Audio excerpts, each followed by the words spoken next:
এজন্য আল্লাহ পাক রব্বুল আলামিন পিতা মাতার মাধ্যমে আল্লাহ পাক সন্তান মানুষ দুনিয়াতে পাঠান।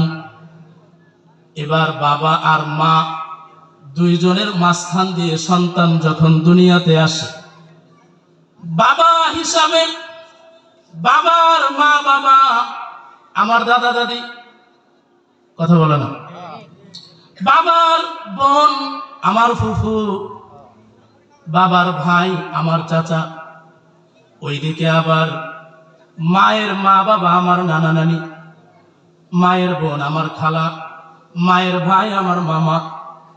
এই যে আত্মীয়তার বন্ধন, মা বাবাহীন, মা বাবা ছাড়া যদি আল্লাহ পাক রব্বুল আলামিন মানুষ দুনিয়াতে পাঠাতেন, তাইলে এই আত্মীয়তার বন্ধন হতো না। ঠিক না বেঠিক? এই আত্মীয়তার বন্ধন যদি না হতো, তাহলে আজকের দুনিয়াতে আত্মীয়তার বন্ধন থাকার পরেও খুন খারাপি হয়। আর যদি আত্মীয়তার বন্ধন, মোহাব্বত, ভালোবাসার সম্পর্ক যদি না থাকতো, তাইলে প্রতিদিন গ্রামে গ্রামে ঘরে ঘরে একজন আরেকজনকে খুন করতো। ঠিক না বেঠিক? এই দুনিয়ার মানুষের ভিতরে খুন খারাপি, হত্যার হাজারি ব্যাপক আকারে যেন ছড়িয়ে না পড়ে, এই জন্য আল্লাহ পাক রব্বুল আলামিন পিতা মাতার মাধ্যমে সন্তান দুনিয়াতে পাঠালেন।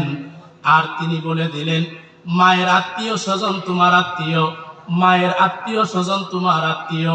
এবার মা বাবাকে যদি সম্মান করতে হয়, তাইলে মা বাবার বাবা, দাদা, নানা, নানি যারা আছে তাদেরকেও তোমার সম্মান করতে হবে। কোন সুবহানাল্লাহ। আত্মীয়তার বন্ধন, মোহাব্বত, ভালোবাসার বন্ধন সৃষ্টি করার জন্য আল্লাহ পাক রব্বুল আলামিন সরাসরি মানুষকে কোন বলে সৃষ্টি করেন নাই, পিতা মাতার মাধ্যম হয়ে তারপরে সন্তান দুনিয়াতে আসে। কোন সুবহানাল্লাহ।